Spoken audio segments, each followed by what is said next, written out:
நாதி தேவன் உன் அடைக்கலமே, அவர் நித்திய புயங்களும் ஆதாரமே. நாதி தேவன் உன் அடைக்கலமே, அவர் நித்திய புயங்களும் ஆதாரமே. இந்த தேவன் என்றென்றும் உள்ள சதா காலமும் நமது தேவன், மரண பரியந்தம் நம்மை நடத்திடுவார். நாதி தேவன் உன் அடைக்கலமே, அவர் நித்திய புயங்களும் ஆதாரமே.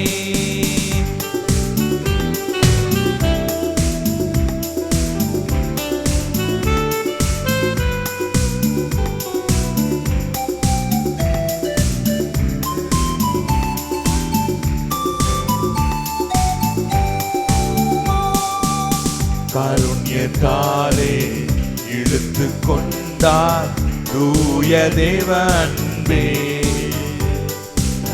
காருண்யத்தாலே இழுத்து கொண்டார் தூய தேவ அன்பே.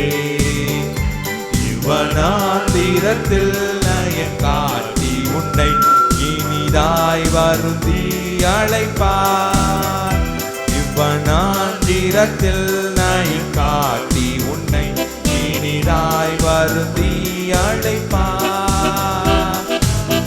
இந்த தேவன் என்றென்றும் உள்ள சதா காலமும் நமது தேவன், மரண பரியந்தம் நம்மை நடத்திடுவார்.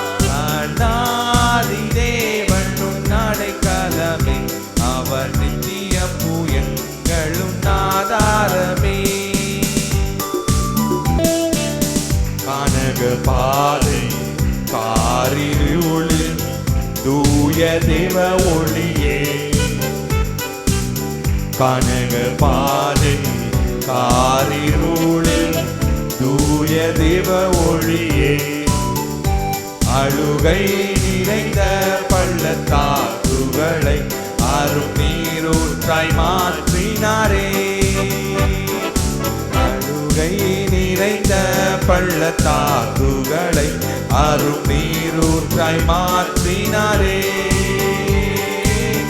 இந்த தேவன் என்றென்றும் உள்ள சதா காலமும் நமது தேவன், மரண பரியந்தம் நம்மை நடத்திடுவார். நாதி தேவன் உன் அடைக்கலமே, அவர் நித்திய புயங்களும் ஆதாரமே. கிருபை கூர்ந்து மனதுருகும் தூய தேவ அன்பே, கிருபை கூர்ந்து மனதுருகும் தூய தேவ அன்பே. உன் சமாதானத்தின் உடன்படிக்கைதனை உண்மையாய் கர்த்தர் காத்துக் கொள்வார். சமாதானத்தின் உடன்படிக்கைதனை உண்மையாய் கர்த்தர் காத்துக் கொள்வார். இந்த தேவன் என்றென்றும் உள்ள சதா காலமும் நமது தேவன், மரண பரியந்தம் நம்மை நடத்திடுவார். நாதி தேவன் உன் அடைக்கலமே, அவர் நித்திய புயங்களும் ஆதாரமே.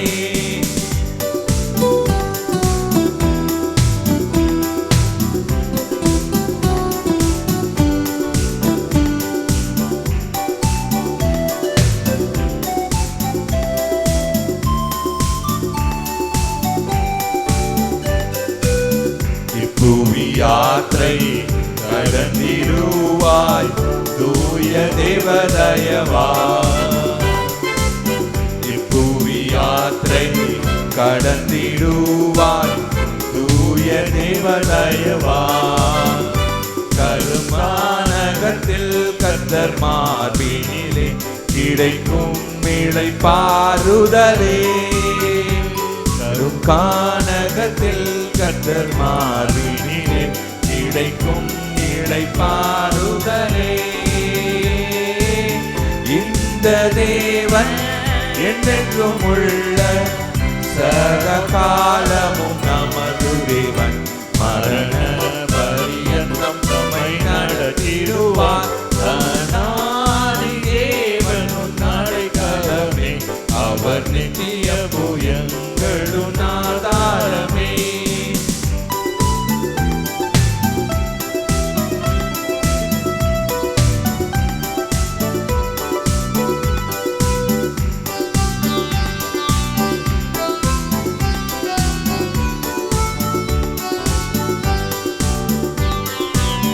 வறண்ட வாழ்க்கை செழித்திடுதே தூய தேவ அருளா. வறண்ட வாழ்க்கை செழித்திடுதே தூய தேவ அருளா. நித்திய மகிழ்ச்சி தலைமேலிருக்கும், சஞ்சலம் தவிப்பும் ஓடிப்போ. நித்திய மகிழ்ச்சி தலைமேலிருக்கும், சஞ்சலம் தவிப்பும் ஓடிப்போ.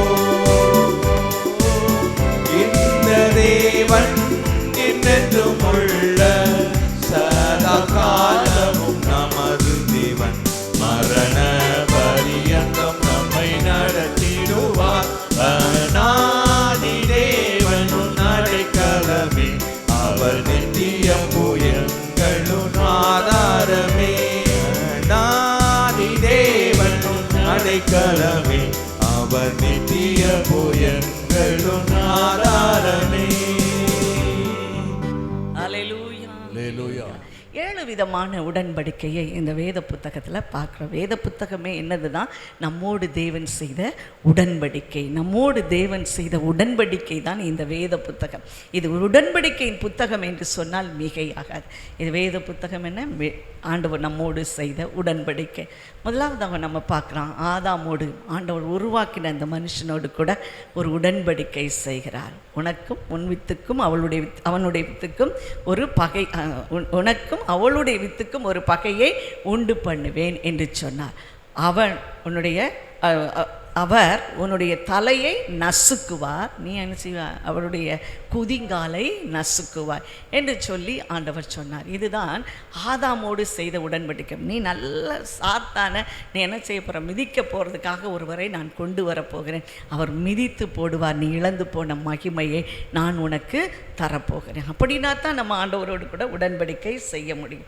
இரண்டாவதாக பாருங்கள், நோவாவோடு செய்த உடன்படிக்கை. இந்த மனிதர்களை உண்டு பண்ணும்போது பாவம் ரொம்ப பெருகிட்டு, இந்த பாவத்தை மேலேருந்து ஆண்டவர் பார்க்கிறார். அவரால் சகிக்க முடியல. கொஞ்சம் மனுஷங்க தான் இருந்தாங்க, அவங்க செய்த பாவத்தை அவரால் சகிக்க முடியல. அப்படி என்ன பாவம் செஞ்சுருப்பாங்க யோசித்து பார்த்தீங்கன்னா, இந்த நாளில் கூட நம்ம ஏற்றுக்கொள்ள முடியாத அப்படிப்பட்ட ஒரு பாவங்களை, மனிதனோடு ஒரு ஆணுடைய புணர்ச்சிக்காரர்களாக இருப்பார்கள், பெண்ணோடு பெண் புணர்ச்சிக்காரர்களாக இருந்தார்கள்.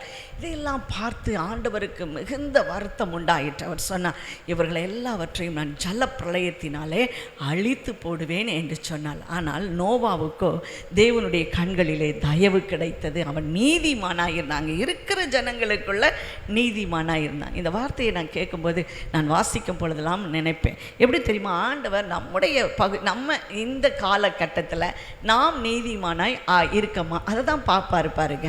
ஆண்டவர் நம்ம ஒருவேளை ஆபிரகாமை போல நம்ம நீதிமானாய் இருக்கணும், அதெல்லாம் சாத்தியம் இருக்கா அப்படிங்களா? அவர் ரொம்ப யதார்த்தம் உள்ள தேவன். இந்த இடத்துல நம்ம நீதிமானாய் இந்த காலகட்டத்தில் நமக்கு இப்போ பாருங்க, நிறைய டிவைஸ் நமக்கு இருக்குது கையில். பாவம் செய்தெல்லாம் பாவமெல்லாம் நம்முடைய கை நுனியிலே வந்து விட்டது பாருங்க. இப்படிப்பட்ட நேரத்தில் நம்ம ஆண்டவருக்கு எவ்வளவு தூரம் நீதிமானாய் இருப்போம். இப்படித்தான் அவர் கம்பேர் பண்ணுவார். அப்படித்தான் நோவா வாழ்ந்த நாட்களிலே மற்றவர்களோடு அவர் கம்பேர் பண்ணும்போது இந்த நோவா நீதிமானாய் இருந்தபடியினால் அவருக்கு கண்களிலே தயவு கிடைத்தது. எடுத்துக்கொள்வோமா? ஆதியாகமம் 9ஆம் அதிகாரம் 11 சில வசனங்களை நாம் வாசிக்க கேட்க போகிறோம். நோவாவோடு கூட எப்படி உடன்படிக்கை செய்தார்? ஆதியாகமம் 9ஆம் அதிகாரம் 11 வாசிக்க கேட்போம். பூமியை அழிக்க இனி ஜலப்பிரளயம் உண்டாவது இல்லை என்றும் உங்களோடு என்னுடைய உடன்படிக்கையை ஏற்படுத்துகிறேன் என்றார். அன்றியும் தேவன் எனக்கும் உங்களுக்கும் உங்களிடத்தில் இருக்கும் சகல ஜீவ ஜந்துக்களுக்கும் நித்திய தலைமுறைக்கு என்று நான் செய்கிற உடன்படிக்கையின் அடையாளமாக என் வில்லை மேகத்தில் வைத்தேன். அது எனக்கும் பூமிக்கும் உண்டான உடன்படிக்கைக்கு அடையாளமாக இருக்கும். நான் இனி ஜலப்பிரளயத்தினாலே அழிக்க மாட்டேன், அதற்கு அடையாளமாக என் வில்லை நான் வானத்திலே வைக்கிறேன். அந்த வானத்திலே நீங்கள் பார்க்கும்போது அது அடையாளமாய் இருக்கும். எப்படின்னா, நம்ம உடன்படிக்கையின் அடையாளத்தை என்ன செய்வோம்? ஒப்பந்தத்துக்கு டாக்குமெண்ட் எழுதுவோம், இல்லை 4 பேரை கூப்பிட்டு வச்சு பேசுவோம். நாங்கள் இதை மாதிரி செஞ்சுருக்கோம், எங்கள் பொண்ணை உங்கள் பையனுக்கு கொடுக்குறோம், இது மாதிரி ஒரு உடன்படிக்கை. அங்கே அதில் போய் எழுதலாம் மாட்டாங்க, எல்லார் முன்னாலேயும் அப்படி பேசுவோம். ஒரு வீடை விற்பதுக்கோ ஒரு நிலத்தை விற்பதுக்கோ டாக்குமெண்ட் போடுவாங்க. அந்த காலத்தில் பாருங்கள் எப்படி ஒப்பந்தம் செய்வாங்க அப்படின்னா, ஒரு நாட்டுக்கும் அல்லது ஒரு நாட்டில் உள்ளவருக்கும் இன்னொரு நாட்டில் உள்ளவருக்கும் எழுத்தெல்லாம் இல்லை. அப்போ என்ன செய்வாங்கன்னா, ஒரு கிளாஸில் தண்ணி வச்சுடுவாங்க. வச்சுக்கிட்டு 2 பேருடைய மணிக்கட்டுகளிலிருந்து அதை ரத்தத்தை அறுப்பாங்க, ரத்தத்தை எடுத்து அந்த தண்ணிக்குள்ளே விடுவாங்க. 2 பேருடைய ரத்தமும் அந்த தண்ணிக்குள்ளே நன்றாக கலந்துரும். ஒரே ஒரு டம்ளர் தண்ணியில் 2ஐயும் கலந்துருவாங்க. கலந்துட்டு நன்றாய் கலக்கி 2 பேரும் குடிச்சிருவாங்க. குடிச்சிட்டா அவ்வளவுதான், அது மாறாத பிரமாணம், அதை மாற்ற முடியாது. எந்த தேசத்தில் எந்த நாட்டில் எந்த மாதிரி ரூல்ஸ் இருந்தாலும் கூட இவங்க 2 பேருக்கும் உள்ள உடன்படிக்கை. இப்படித்தான் பல தேசங்களில் உள்ள ஜனங்கள் இன்னொரு தேசத்துள்ள ஜனங்களோடு கூட இப்படி உடன்படிக்கை செய்தார்கள். ஆனால் நம்ம ஆண்டவர் கான்க்ரீட்டாக உடன்படிக்கை பார்த்தாலே தெரியும், அந்த வில்லை அடையாளமாக, இந்த டாக்குமெண்ட் தான் அடையாளம். அதே போல் ஆண்டவர் இன்றைக்கு அடையாளமாக தன்னுடைய வில்லை வைக்கிறார். முதல்ல யார் கூட உடன்படிக்கை பண்ணினார்? இருக்கீங்களா? போயிட்டீங்களா? ஆதாமோடு. 2வதாக நோவாவோடு. அப்படி நீங்கள் அப்படியே வரிசையாக பார்த்துட்டே வரலாம். 3வதாக பாருங்க, ஆபிரகாமோடு அவர் உடன்படிக்கை செய்கிறார். எப்போ உடன்படிக்கை செய்கிறார் தெரியுமா? ஆபிரகாம் ஒரு விலங்கை எடுத்து, ஒரு ஆட்டை தெரிந்து கொண்டு சந்தாக வச்சு பலிபீடத்தில் அவன் வைக்கிறான். ஆண்டவர் அந்த பலியின் மேலே அக்கினியாய் இறங்குகிறார். இப்பொழுது ஆண்டவர் அவனோடு கூட ஒரு உடன்படிக்கை செய்கிறார். அந்த பலியை அவன் கொடுத்த பின்பு ஒரு உடன்படிக்கை செய்கிறார். ஆதியாகமம் 17 நீங்கள் திருப்பிக் கொள்ளுங்க. 17ஆம் அதிகாரம் 4, 7, 10, 11 வசனங்களிலே நாம் வாசிக்க முடியும். நான் உன்னோடு பண்ணுகிற என் உடன்படிக்கை என்னவென்றால், நீ திரளான ஜாதிகளுக்கு தகப்பனாவாய், உனக்கும் உனக்கு பின்வரும் உன் சந்ததிக்கும் நான் தேவனாய் இருக்கும்படி எனக்கும் உனக்கும் உனக்கு பின்வரும் தலைமுறையாக வரும் உன் சந்ததிக்கும் நடுவே என் உடன்படிக்கையை நித்திய உடன்படிக்கையாக வைப்பேன். எனக்கும் உங்களுக்கு பின்வரும் உன் சந்ததிக்கும் நடுவே உண்டாகிறதும் நீ கைக்கொள்ள வேண்டியதுமான உடன்படிக்கை என்னவென்றால், உங்களுக்குள் பிறக்கும் சகல ஆண் பிள்ளைகளும் விருத்த சேதனம் பண்ணப்பட வேண்டும். அது எனக்கும் உங்களுக்கும் உடன்படிக்கைக்கு அடையாளமாக இருக்கும். எல்லாரும், ஆண் பிள்ளைகள் எல்லாரும் விருத்த சேதனம் பண்ணப்பட வேண்டும். அங்கே என்ன இருக்குது? ரத்தம், சரீரத்திலிருந்து ரத்தம் விழ வேண்டும். இந்த ரத்தம் தான் எனக்கும் உங்களுக்கும் உள்ள அடையாளம். அப்போ பெண் பிள்ளைகள் இல்லை, ஆண் பிள்ளைகள் வம்சத்தின் வாரிசாக அவர்கள் எண்ணப்படுகிறார்கள். ஆகவே ஆண் பிள்ளைகள் அவர்களுக்கு உடன்படிக்கை செய்தால் அந்த சந்ததியோடு உடன்படிக்கை என்று அர்த்தம். ஆண் பிள்ளைகளோடு உடன்படிக்கை செய்தால் அந்த சந்ததியோடு உடன்படிக்கை. திரளான ஜாதிகளுக்கு தகப்பனவாய் தான் நான் அவங்க கூட பண்ணுகிற உடன்படிக்கை. அவனுக்கே பிள்ளை இல்லை, அவனுக்கே 100 வயசு ஆயிடுச்சு. ஆனால் ஆண்டவர் அவங்க கூட ஒரு உடன்படிக்கை செய்கிறார். நீ திரளான ஜாதிகளுக்கு தகப்பனாவாய். எப்படி நீ திரளாய் பெருக போகிற அந்த விருத்த சேதனை உடன்படிக்கை.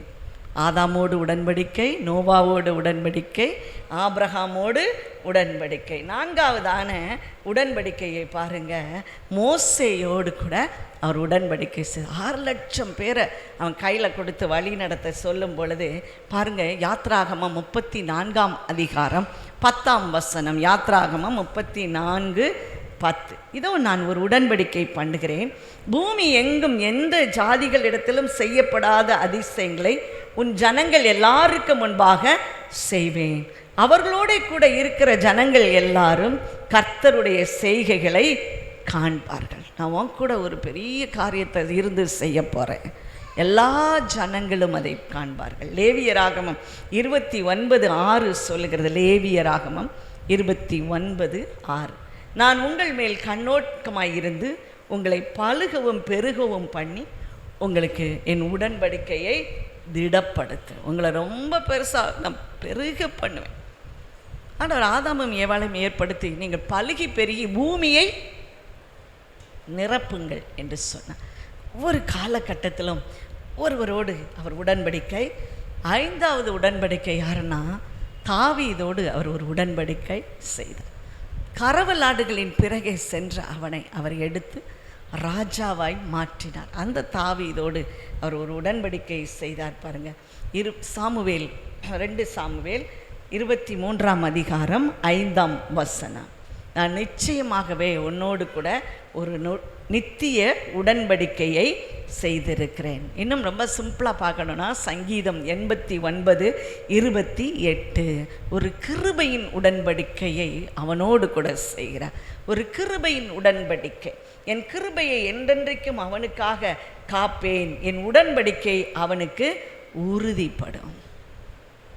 ஆதாமோடு உடன்படிக்கை, நோவாவோடு உடன்படிக்கை, ஆபிரகாமோடு உடன்படிக்கை, மோசேயோடு கூட உடன்படிக்கை, 5வது தாவீதோடு கூட. அப்படியே அந்த கண்கள் அப்படியே நம்ம வேதத்தை அப்படி கொண்டுக்கிட்டே வரணும். தாவீதோடு உடன்படிக்கை. அடுத்தது யார் பார்த்தீங்கன்னா பின் திரும்பி போன இஸ்ரவேல் ஜனங்கள். இதெல்லாம் பார்க்கங்க, ஆண்டவர் இவ்வளோ பெரிய நன்மைகள் எல்லாம் செய்திருக்கிறார். ஆனாலும் பின் திரும்பி போயிடுவாங்க. நம்ம கூட பாருங்கள், எத்தனை காரியம் நமக்கு செய்திருந்தாலும் கூட ஏதோ ஒரு அற்பமான காரியத்தை ஆண்டவர் இதுவரைக்கும் நம்ம கேட்டு கேட்டு செய்யாமல் இருக்கலாம். உடனே முறுமுறுத்துருவோம். என்ன நம்மெல்லாம் ஆண்டவர்னு பின்னால் வந்து அதுக்கு 4 பேர் கூட சேர்ந்து சொல்லுவாங்க, ஆண்டவர்னு போனே பண்ண ஆண்டவர் உனக்கு செஞ்சிட்டாரு. ஆமாம், அவங்க சொல்கிறதுலாம் கரெக்டு தான் அப்படின்னு நம்ம என்ன செய்வோம், பின்வாங்கி போய்வோம். அப்படி பின்வாங்கி போனவங்களுக்கு ஆண்டவர் அதுதான் இந்த இஸ்ரவேல் குடும்பத்தினுடைய ஒரு பண்பு. இதைத்தான் நாம் இன்றைக்கும் பெற்றிருக்கிறோம். ஆண்டவர் கொஞ்சம் செய்யலைன்னா அவ்வளோதான், ஆண்டவரை நான் மறந்துட்டார், இனிமேல் ஆண்டவருக்கு எனக்கும் பேச்சுக்கு ஆண்டுருவோம், ஓடியே போயிடுவோம், எங்கேயாவது போயிடும். ஒரு முறை கூட என்னுடைய வாழ்க்கையில் அப்படி ஒரு சம்பவம் வந்தது பாருங்கள்.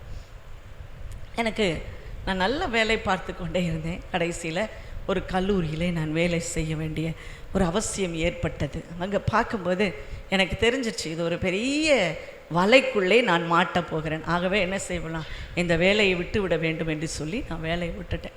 இப்போ எனக்கு ரொம்ப கஷ்டமாக இருந்த அடுத்து என்ன செய்ய போகிறோம் அப்படின்ட்டு நான் உட்கார்ந்து ஆண்டவரிடத்தில் ஜெபித்து பார்க்குறேன். ஒன்றுமே நடக்கலை. உபவாசம் செய்து பார்க்குறேன். 40 நாள் உபவாசம் எடுப்பேன்னு சொல்லி 40 நாள் அது பெரிய லென்த்தியாக போயிட்டே இருக்குது. அப்போ ஒரு நாள் நான் நினச்சேன், ஆண்டவரை இனிமே ஊழியம் எல்லாமே விட்டுறணும் ஆண்டவரை, இனிமேல் ஒன்றுமே கிடையாது, எனக்கும் உங்களுக்கும் எந்த சம்மந்தமும் கிடையாது, நீங்கள் உங்களுக்கு நலமானபடி செய்யுங்க. ஆனால் கூட பாருங்கள், தினம் வேதத்தை வாசித்து பழக்கப்பட்டதுனால கடைசி ஒரு முறை எடுத்து வாசிச்சிருவோம் அப்படின்ட்டு, இதுதான் கடைசி, இனிமேல் நான் என்ன செய்ய மாட்டேன், வாசிக்கவே மாட்டேன் அப்படின்னு சொல்லிட்டு நான் திருப்பும்போது ஆண்டவர் அழகாக யோவான் 6ஆம் அதிகாரத்தின் மூலமாக என்னோடு கூட பேசினார். பேதுரு அவன் பின்வாங்கி போகும்போது ஆண்டவர் சொல்வார், நீங்களும் போய்விட மனதாயிருக்கிறீர்களோ, நீங்களும் போய்விட மனதாயிருக்கிறீர்களோ. இந்த வார்த்தை என்னுடைய காதுகளிலே ஒரு சத்தமாய் ஒலித்தது, நீங்களும் போய்விட மனதாயிரு. அப்போ எல்லாரும் போயிட்டாங்க, கடைசியாக இருக்கிறது நான் தான், நானும் போய்விட மனதாயிருக்கிறீர்களோ. இந்த ஒரு வார்த்தை என் உள்ளத்தை அப்படியே மாற்றிட்டு நான் 3 மணி நேரம் கதறி அழ ஆரம்பித்தேன். ஆண்டவரே, இனி என்ன கஷ்டம் வந்தாலும் நான் இருப்பேன் ஆண்டவரே, நான் போய்விட மாட்டேன் என்று சொல்லி. இப்பெல்லாம் சொன்னால் கூட அடிக்கடி சோர்ந்து போகும் பொழுதெல்லாம், என்ன ஆண்டவரை, எலியாவின் அந்த சூறை செடியின் அனுபவத்தை நான் அடிக்கடி சந்தித்து கொண்டு தான் இருப்பேன். அப்பொழுதெல்லாம் அவர் தன்னுடைய உடன்படிக்கை என் மேல் வைத்திருக்கிறார் என்பதை நினைவு கூறும்படியாக எதையாவது ஒரு காரியத்தை நினைப்பூட்டி விடுவார். அப்படித்தான் இந்த உடன்படிக்கையை, இந்த 6வது உடன்படிக்கையை நாம் பார்க்கிறோம். பிரியமானவர்களே, எரேமியா 31:31, எரேமியா 31:31, இதோ நாட்கள் வரும் என்று கர்த்தர் சொல்லுகிறார், அப்பொழுது இஸ்ரவேல் குடும்பத்தோடும், சொல்லுங்க, யூதாவின் குடும்பத்தோடும் புது உடன்படிக்கை செய்வேன். இது எங்கேயா கேட்ட மாதிரி இருக்கா? இஸ்ரவேல் குடும்பத்தோடும் யூதா குடும்பத்தோடும் புது உடன்படிக்கை ஏற்படுத்துவேன். இந்த வருஷம் வாக்கு தத்தம் எல்லா கேலண்டர்லையும் கொடுத்துருக்கோம்ல. எது? எரேமியா 31:31. அவர் என்ன செய்கிறாரா, கல்லான இருதயத்தை எடுத்து போட்டு சதையான இருதயத்தை நமக்கு கொடுக்கிறார். அவருடைய பிரமாணங்களை நம்முடைய உள்ளத்திலே எழுதி வைக்கிறார். கல்லானதை எடுத்து போட்டு, சதை அப்படின்னா என்ன அர்த்தம் தெரியுமா? அதில் என்ன இருக்குது? ஜீவன் இருக்கிறது, ரத்தம் இருக்கிறது. அந்த சதை என்னெல்லாம் இருக்கும் பாருங்கள். அந்த சதைக்குள்ளே ரத்தம் இருக்கும், அந்த சதைக்குள்ளே டிஷ்யூஸ் இருக்கும் இல்லையா? அதன் மூலமாக அவர் நம்மோடு அந்த பின்வாங்கி போன இஸ்ரவேலோடு கூட அவர் உடன்படிக்கை ஏற்படுத்தி நித்திய உடன்படிக்கை உங்களுக்கு. அந்த சதை உங்களுடைய கல்லான இருதயத்தை எடுத்து போட்டு சதையான இருதயத்தை தருவேன் என்று சொன்னார். கடைசியாக கல்வாரியின் அந்த நித்திய உடன்படிக்கை 1 கொரிந்தியர் 11ஆம் அதிகாரம் 15ஆம் வசனம் சொல்லுகிறது. 1 கொரிந்தியர் 11:15. அவர் காட்டி கொடுக்கப்பட்ட அந்த ராத்திரி, கடைசி ராத்திரியிலே அவர் அப்பத்தை எடுத்து ஸ்தோத்திரம் பண்ணி அதை பிட்டு சீஷர்களுக்கு கொடுத்து, நீங்கள் எல்லாரும் வாங்கி புசியுங்கள், இது உங்களுக்காக கொடுக்கப்படுகிற என்னுடைய சரீரமாய் இருக்கிறது. 1 கொரிந்தியர் 11ஆம் அதிகாரம் 23, 24, 25. என்ன கொடுத்தார்? தன்னுடைய சரீரத்தை கொடுக்கிறார். அதுதான் சதை. உங்களுடைய இருதயத்தை, கல்லான இருதயத்தை எடுத்து போட்டு சதையாய் மாற்றுகிறேன், என்னுடைய சரீரத்தை உங்களுக்கு கொடுக்கிறேன். அந்த சரீரத்துக்குள்ளே என்ன இருக்குதுன்னு சொன்னோம்? டிஷ்யூஸ் இல்லையா? எல்லாம் சதை இருக்கிறது, அதற்குள்ளே இன்னும் ஒன்று இருக்கிறது, அதுதான் உயிர் இருக்கிறது, ஜீவன் இருக்கிறது. அவர் பின்பு பாத்திரத்தை எடுத்தாராம், ஸ்தோத்திரம் பண்ணினார், இதை வாங்கி பானம் பண்ணுங்கள், இது உங்களுக்காக சிந்தப்படுகிற என்னுடைய இரத்தமாய் இருக்கிறது, உடன்படிக்கையின் இரத்தமாய் இருக்கிறது. இதை பானம் பண்ணும் பொழுதெல்லாம் என்னை நினைவு கூறுங்கள். அவருடைய சரீரமும் அவருடைய இரத்தமும் நமக்குள்ளே வந்து விட்டது. நான் சொன்னேன்ல, ஒரு கிளாஸில் தண்ணி வைத்து 2 பேருடைய இரத்தத்தையும் அவர்கள் ஒன்றாய் கலந்து குடித்து விடுவார்கள். இன்றைக்கு அதை தான் ஆண்டவர் நம்மோடு கூட செய்கிறார். அவருடைய இரத்தத்தை நமக்காக நம்முடைய சரீரத்திற்குள்ளே கொண்டு வருகிறார். நம்முடைய சரீரம் புது ஜீவனை பெறுகிறது. சாவுக்கு ஏதுவான சரீரம் உயிர்ப்பிக்கப்படுகிறது. சாவுக்கு ஏதுவான சரீரம் உயிர்ப்பிக்கப்படுகிறது. ஏன் இயேசு கல்வாரியிலே இரத்தத்தை சிந்தினார்? நமக்காக பரிந்து பேசுவதற்காக. பூமியிலிருந்து அவருடைய இரத்தம் என்றும் நம்முடைய பாவங்களுக்காக பரிகாரம் செய்து கொண்டே இருக்கிறது. பாவம் செய்கிற ஆத்துமா சாகும். ஆம், பாவம் செய்கிறவர்களை பிசாசு கொண்டு கட்டி இழுத்து கொண்டு போய் பாதாளத்தில் விட்டுருவான். அந்த பாவத்துக்காக ஆண்டவர் இன்றைக்கும் நமக்காக பரிந்து பேசி கொண்டிருக்கிறார். கல்வாரியின் உடன்படிக்கை நம்மோடு, அந்த கல்வாரியின் மூலமாக அவர் உடன்படிக்கை செய்கிறார்.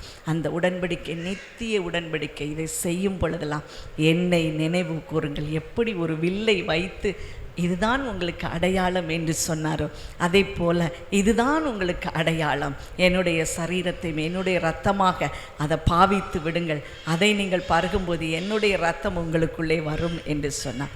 இந்த உடன்படிக்கை நம்ம மத்தியில் இருக்கிறதாகவே இது ஏதோ சாதாரணமாக நாம் தேவனிடத்தில் வந்திருக்கிறோம் என்று சொன்னால் ஒரு சாதாரணமான காரியம் இல்லவே இல்லை. இவ்வளவு ஜனங்களிலே நம்மை தெரிந்து கொண்டு நம்மோடு கூட அவர் உடன்படிக்கை செய்திருக்கிறார். இல்லை நம்ம விட்டுட்டு ஓடணும்னா அந்த உடன்படிக்கை நாம் முறிக்கிறவர்களாக இருப்போம், அந்த ஒப்பந்தத்தை முறிக்கிறவர்களாக இருப்போம். என்றைக்கு ஞானஸ்நானம் பண்ணப்பட்டோமோ அப்பொழுது நாம் சொல்லுகிறோம், ஆண்டவரே இன்றிலிருந்து நீங்கள் தான் என்னுடைய தேவன், இந்த உடன்படிக்கைக்குள்ளே நான் வருகிறேன், என் பாவத்துக்கு செத்து நான் நீதிக்கு உம்மாலே நான் பிழைக்கிறேன் என்று சொல்லி ஒரு ஒப்பந்தம் செய்கிறோம். அந்த ஒப்பந்தத்தை இன்னும் நாம் ஸ்திரப்படுத்துவதற்காக அவருடைய ராப்போஜனத்திலே நாம் பங்கு பெறுகிறோம். இன்றைக்கு நாம் ஒருவேளை ஓடிவிட நீங்கள் ஆயத்தமாக இருப்போமா? நம்முடைய உறவுகளாலே நண்பர், நீங்கள் எதுக்கு போகிற, நீ ஏன் கிறிஸ்டினா மாறின, நீ ஏன் அப்படி மாறின, இப்படி மாறின, ஏன் நீ ஏன் ஆலயத்துக்கு போகணுமா, நீ ஏன் ஒவ்வொரு வாரம் போகணுமா, கொஞ்ச நாள் கழித்து போனால் என்ன, இப்படிலாம் சொல்லுவாங்க. அப்படி சொன்னால் நம்ம உடன்படிக்கை மீறுகிறவர்களாக இருப்போம்.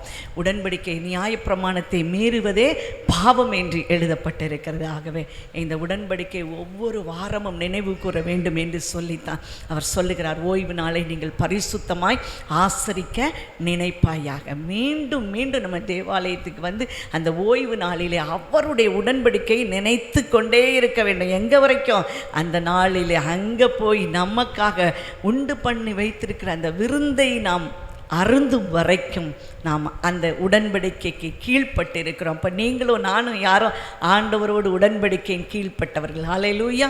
நம்ம சொல்லுவோமா, நான் ஆண்டவருடைய உடன்படிக்கைக்கு கீழ்ப்பட்டு இருக்கிறேன், நான் ஆண்டவருடைய உடன்படிக்கைக்கு கீழ்ப்பட்டு இருக்கிறேன், அந்த நித்திய உடன்படிக்கைக்கு நான் கீழ்ப்பட்டு இருக்கிறேன். ஹல்லேலூயா. நாம் அவருடைய சரீரத்தையும் அவருடைய இரத்தத்தையும் பானம் பண்ண இன்றைக்கு இருக்கிறோம். நம்மை நாமே அர்ப்பணிப்போமா? எல்லாரும் அப்படியே எழும்பி நிற்போம். அவர் தமது ஜனத்திற்கு மீட்பை அருளி நித்திய உடன்படிக்கை நம்ம மேல ஸ்தாபித்திருக்கிறார். அன்பு தகப்பனே, பரலோகத்தில் இருக்கிற எங்கள் பிதாவே, உம்முடைய நாமம் பரிசுத்தம் உள்ளதப்பா. நீர் பயங்கரமான தேவன். உம்முடைய குமாரனின் இரத்தத்தினாலும் சரீரத்தினாலும் எங்களோடு கூட ஒரு நித்திய உடன்படிக்கையை ஏற்படுத்தி இருக்கிறீரப்பா. அந்த உடன்படிக்கையை தற்காக்கிற தேவன் அப்பா. நீர் உடன்படிக்கையிலே மாறாத தேவன். உம்முடைய வாய் சொன்னதை நீர் மாற்றாமல் இருக்கிற தேவன் அப்பா. ஆனால் நாங்களோ மனிதர்களாய் இருக்கிறோம். அந்த உடன்படிக்கை என்றைக்கும் எங்களோடு நிலைத்திருக்கும்படியாக உம்முடைய குமாரனை நீர் அனுப்பினீர் ஆண்டவரா. எங்களுக்காக அவர் அடிக்கப்பட்டார், எங்களுக்காக அவர் பிற்கப்பட்டார் அப்பா. சமாதானத்தை உண்டு பண்ணுகிற ஆக்கினை அவர் மேல் வந்தது. எங்கள் மேல ஒரு மீட்பை கொடுக்கும்படியாக அவர் நியமிக்கப்பட்டார், இரட்சகராய் உருவாக்கினார். ஆண்டவர் எங்களை ரட்சிப்பின் அனுபவத்துக்குள்ளே கொண்டு வருவதற்காக அவரே தம்மை தாமே பலியாக ஒப்பு கொடுத்தார். என்னோடு கூட பலியினாலே உடன்படிக்கை செய்தவர்களை என்னோடு கூட்டுங்கள் என்று வேதம் சொல்லுகிறபடி ஆண்டவரே, உம்முடைய ஒரே பேரான குமாரனுடைய இரத்தத்தினாலே அவருடைய சரீரத்தினாலே உடன்படிக்கையின் பலியினாலே உமோடு நாங்கள் உடன்படிக்கை செய்திருக்கிறோம். அதை நாங்கள் அப்பா நினைவு கூறுகிறோம். அப்பா நினைவு கூறுகிறோம். எந்த நாளும் ஆண்டவரே, நீர் செய்த உடன்படிக்கையை நீர் மாற்றாமல் இருப்பது போல அந்த உடன்படிக்கைக்கு நாங்கள் கீழ்ப்பட்டவர்களாய் இருக்க எங்களுக்கு கிருபை தாங்க. உடைய கிருபையின் உடன்படிக்கை எங்களோடு கூட இருக்கட்டும். நித்திய உடன்படிக்கை எங்களோடு கூட இருக்கட்டும் அப்பா. நான் இஸ்ரவேல் குடும்பத்தோடும் யூதா குடும்பத்தோடும் உடன்படிக்கை, புது உடன்படிக்கை ஏற்படுத்துவேன் என்று சொன்ன தேவன் நீர் அப்படி செய்திருக்கிறதுக்காக நன்றி அப்பா. இந்த அரைஸ் அண்ட் அனாய்ட் மினிஸ்ட்ரியை ஆசீர்வதிங்க.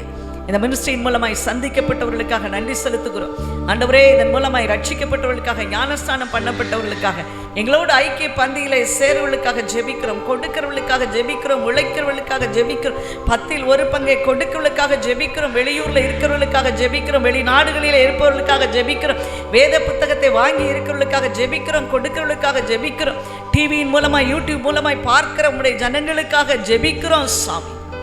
ஆண்டவரே, எங்களோடு இணைந்து ஊழியம் செய்கிற ஒவ்வொருவருக்காக நன்றி செலுத்துகிறோம் ஆண்டவரே. இந்த ஊழியத்தில் கலந்து கொள்கிறவர்களுக்காக, எங்களை நேசிக்கிறவர்களுக்காக நன்றி செலுகிறோம் அப்பா.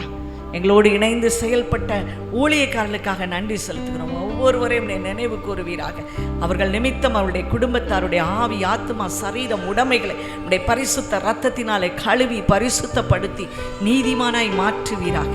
உடைய பரிசுத்த இரத்தத்தினாலே சுகம் உண்டாகட்டும். உடைய பரிசுத்த ஆவியினாலே ஒவ்வொருவருக்கும் பாதுகாப்பையும் பரிசுத்தத்தையும் நீதிமானாக மாறுகிற ஸ்லாக்கியத்தையும் கர்த்தர் கொடுத்து உடைய ஆவியினாலே பாதுகாத்து கொள்ளுவீராக. எங்களை எல்லாரையும் நாங்கள் தாழ்த்தி கொடுக்கிறோம். ஒவ்வொரு வீட்டின் மேலும் இயேசுவின் ரத்தம் தெளிக்கப்படட்டும். ஒவ்வொரு வாகனத்தின் மேலும் இயேசுவின் ரத்தம் தெளிக்கப்படுவதாக. வாதை கூடாரத்தை அணுகாதபடி காத்துக்கொள்ளுங்க. எல்லா துதியும் கனமும் மகிமையும் கர்த்தர் ஒருவருக்கு மாத்திரம் செலுத்துவார். இயேசுவின் நாமத்தினாலே ஜெபிக்கிறோம் பிதாவே, ஆமென். நம்முடைய கர்த்தராகிய இயேசு கிறிஸ்துவின் கிருபையும் பிதாவாகிய தேவனுடைய அன்பும் பரிசுத்த ஆவியானவருடைய அந்யோன்ய ஐக்கியம், சமாதானம், சந்தோஷம் நம் அனைவரோடு எப்போதைக்கு இருப்பதாக. ஆமென். என் ஆத்மாவே கர்த்தரை ஸ்தோத்திரி, என் முழு உள்ளமே அவருடைய பரிசுத்த நாமத்தை ஸ்தோத்திரி. என் ஆத்மாவே கர்த்தரை ஸ்தோத்திரி, கர்த்தர் செய்த சகல உபகாரங்களை மறவாதே. ஆமென். அல்லேலூயா, அல்லேலூயா, அல்லேலூயா. ஆராதனை இயேசு